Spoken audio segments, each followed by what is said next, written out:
வணக்கம். சேலம் ஆத்தூர் லோகநாதன். எனது ஜோதிட குருமார்களின் பொற்பாதங்களை வணங்கி, எனது மானசீக ஜோதிட குருமார்களின் பொற்பாதங்களை வணங்கி, இந்த வீடியோவின் மூலம் உங்களை காண்பதில் பெருமகிழ்ச்சி அடைகின்றேன். நாம் யோகங்களை பற்றி தொடர்ந்து பார்த்துட்டு இருக்கோம். இப்போ 2வது யோகமாக சக்கரதாரா யோகம். சக்கரதாரா யோகம் அப்படிங்கிற ஒரு யோகத்தை பற்றி பார்க்க போகிறோம். இந்த சக்கரதாரா யோகம் அப்படின்னா, நீங்கள் எந்த லக்கணமாக இருந்தாலும் சரி, இந்த 12 கட்டத்தில் எந்த லக்கணமாக இருந்தாலும் சரி, அந்த லக்கணத்தில் இருந்து 6வது பாவகங்கள் வரை 7 கிரகங்களும் அடங்கியிருக்கணும். அவ்வளோதான், வேறு ஒன்றும் இல்லை.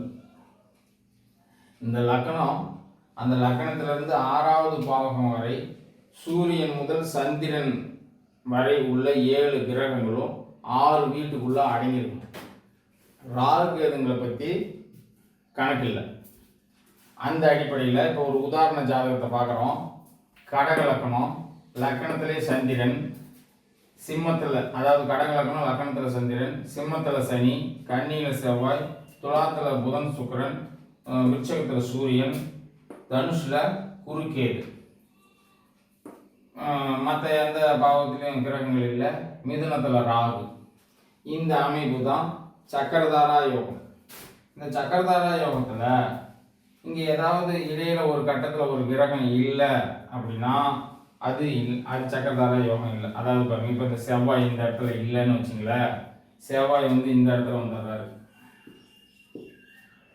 சரி, செவ்வாய் இந்த இடத்துல வரும்போது இங்கே தொடர்ந்து 1 2 3 4 5 6 கட்டத்தில் இங்கே கிரகம் இருக்கு, இது மட்டும்தானே இல்லை, இது சக்கரதாரா யோகம் கொடுக்குமா அப்படின்னா கொடுக்காது. அப்போ நம்ம விதியின்படி சூரியன் முதல் சனி வரை உள்ள 7 கிரகங்களும் லக்கணத்திலிருந்து 1 2 3 4 5 6வது பாவகங்கள் வரை தொடர்ந்து இருக்கணும். அதில் ராகுக்கு எது வெளியே இருந்தாலும் சரி, உள்ளே இருந்தாலும் சரி. அப்போ இந்த ராகு எப்படி இருந்தாலும் இந்த 6 கட்டத்தில்னா ராகுவோ கேதுவோ இந்த 6 கட்டத்துக்குள்ளே வரும், ஒரு கிரகம் வெளியே போயிடும். அப்போ ராகு 12க்கு போயிடுச்சு, கேது 6க்கு வந்துருச்சு. இந்த மாதிரி அமைப்பில் இருந்துச்சுன்னா அதுக்கு பேர் சக்கரதாரா யோகம். அப்போ இந்த சக்கரதாரா யோகம் அப்படின்னு இருக்கிறது என்ன பலன் அப்படின்னு கேட்டால், இது வேற உதாரண ஜாதகத்தில் இது ஒரு நமது நாட்டின் முன்னாள் பாரத பிரதமர் நேருடைய ஜாதகம், ஐயாவுடைய ஜாதகம். அவருடைய வாழ்க்கையை, அவருடைய முறைகளை பற்றி அப்படியே பார்த்துங்க.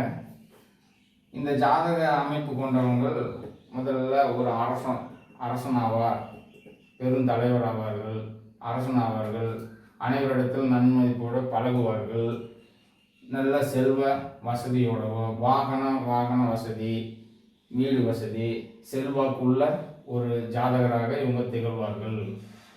அப்படிதான் ஐயா நேரு ஐயாவும் திகழ்ந்தார். அதே மாதிரி இந்த சக்கரதாரா யோகம் உள்ள ஜாதகம் உள்ள அனைவருக்கும் அந்த பலன் பலிதமாகும். அப்போ அனைவருமே பிரதமர் ஆக முடியுமா அப்படின்னா அப்படி இல்லை.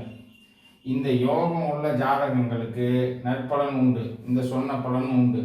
ஆனால் அந்த தசாபுத்தி அந்தந்த காலகட்டத்தில் சரியாக பொருந்தும் பொழுது தான் அந்த யோகங்கள் பன்மடங்கு வேலை செய்யும்.